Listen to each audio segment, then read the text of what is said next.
When you look at China right now, is it still a good place to put your money? I think it depends what better options you have. And certainly there's a lot of other places in the world, a lot of other industries, a lot of other sectors that have more minimal China exposure. I think for so long, people have been mispricing the risk of investments in China. And now that the risks are so much more clear, they're able to step back and say, oops. Right. Is the center of gravity in the tech scene moving? Is it moving from, Beijing to Hong Kong or from Hong Kong to Singapore, for example, where conditions are more predictable? I think a lot of people in the tech scene like the idea of it being decentralized, especially the more Bitcoiny of the folks. I think China certainly is the center of the tech scene in Asia, but it's really too early to say whether or not they can ever have a global tech scene. I mean, Chinese entrepreneurs have long succeeded despite the Chinese Communist Party and despite the conditions of China, as opposed to because of. And as their space grows narrower and narrower, I think we are going to see more of an exodus of talent to other parts of the world. And do you think the COVID policies will have a long-term impact? Like, will this be an inflection point?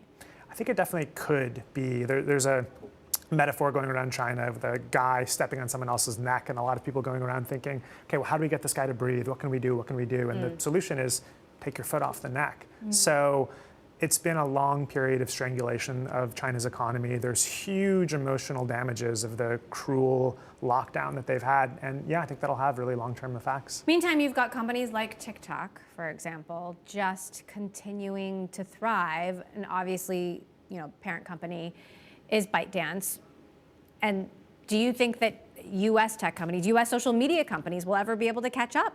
I think they will. I think they certainly might. And I think the game that TikTok is playing is how can it seem as un-Chinese as possible in the United States? And the more it gets tarred with its association with the Chinese Communist Party, the better it will be for Meta and Google and Microsoft and frankly even Oracle. So you have some interesting analysis on this whole Elon Musk Twitter debate, in that you think that Elon Musk's potential involvement in Twitter, or the drama in general, could be good for Twitter's relationship with China, which is interesting given that Twitter has been blocked in China since 2009 or 2010 when I was living there. What do you mean? Musk, for someone who's such a free speech avatar, has this massive blind spot when it comes to China and refuses to criticize China or the Chinese Communist Party in a way that's especially egregious for someone who's so open and no holds barred with so many other people. And it feels like employees of Twitter will read between the lines or will listen to directives that say, okay, we don't need to be so aggressive in labeling Chinese accounts linked to state media. We don't need to push back against this kind of information. We don't need to see this as misinformation. And hey, Tesla's in China, why can't Twitter be in China?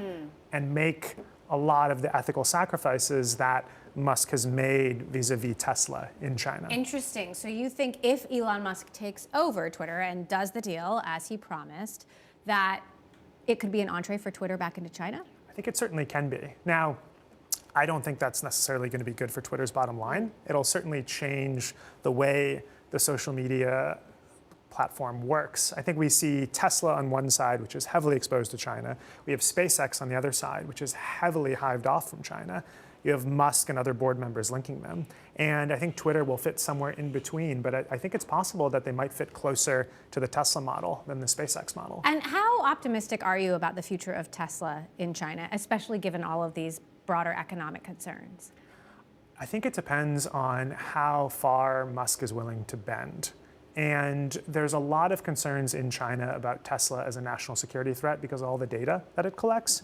And I assume that Musk will be very happy to continue yielding to the Chinese Communist Party with sharing data, with doing things like opening a showroom in Xinjiang, the region in northwest China where upwards of 1 million Muslims have been in concentration camps.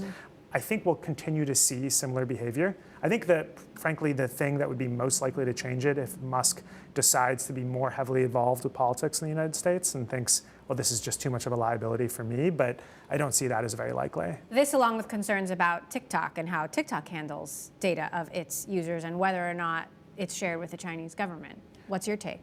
no question that it can be shared with the Chinese government. There's no way, I think what people need to understand, and this maybe transitions to another even darker topic, but if the US and China go to war over Taiwan or islands in the East Sea or the South Sea or Vietnam or any other country in the region, all of Chinese companies and US companies will be viewed by some as enemy combatants.